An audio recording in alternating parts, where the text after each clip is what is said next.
the 6th episode of Season 6 of Breaking Bad, or, more accurately, the 14th episode of Season 5, is aptly titled Ozymandias, after the poem of the same name. It's an allusion that was used in a lot of the marketing in the lead-up to this half-season, and now we finally get to see why. This is an episode that finds Walt on the sand, half-sunk, a shattered visage, with only a truck and $11 million left of all his accumulated wealth.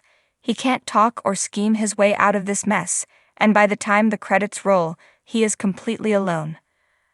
Ozymandias was directed by Rian Johnson, one of the most talented young filmmakers working in Hollywood.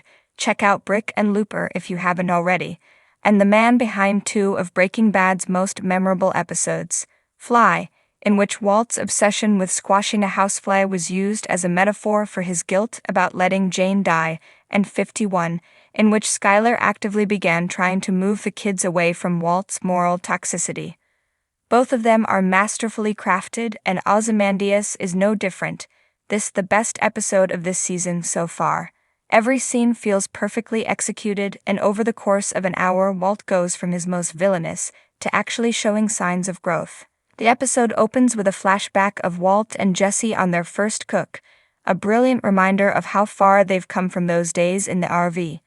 We see how naive they are, and how inexperienced Walt is at deception.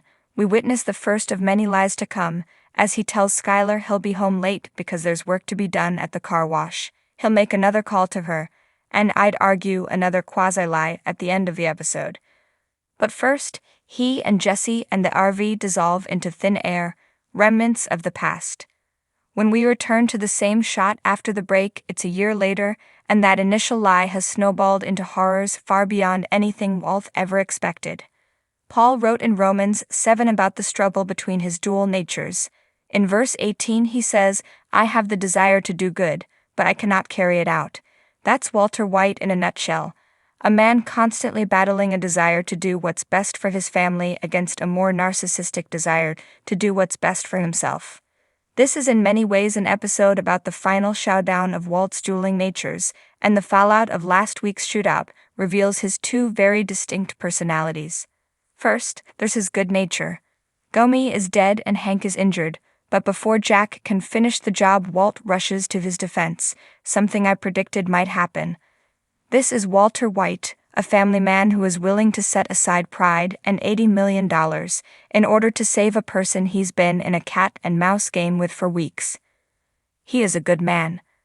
But Hank knows that it's too late, and he remains steadfast to the end, refusing to compromise himself. Jack shoots him in the head, and Walt collapses in shock, unable to cope with the fact that part of the family he swore to protect now lies dead in the sand.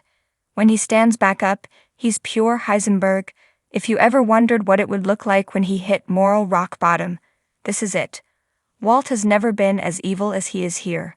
He denies his own culpability and places all the blame on Jesse. After all, you can practically hear him thinking, it was Jesse who cooperated with the DEA.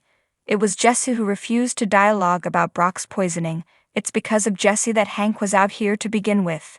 And so, after a year of psychological abusing this young man, Walt hands him over to be tortured and killed, but not before finally admits to letting Jane die. It's his last secret, and the final twist of the knife. He doesn't just want to kill Jesse's body, he wants to kill his soul. Look at my works, ye mighty, and despair. The scene where Walt wheels his last remaining barrel of cash through the desert is a perfect summation of Heisenberg left uncaged.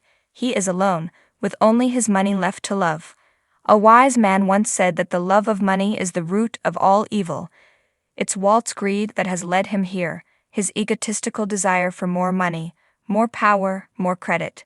The soundtrack for this segment is Take My True Love by the Hand by the Lemleaders, and the lyrics are perfect. Take my true love by the hand, lead her through the town. That barrel of money is Heisenberg's true love, and it will be close by for the remainder of the episode. As a result of his greed, Walt's worst fears start to come true.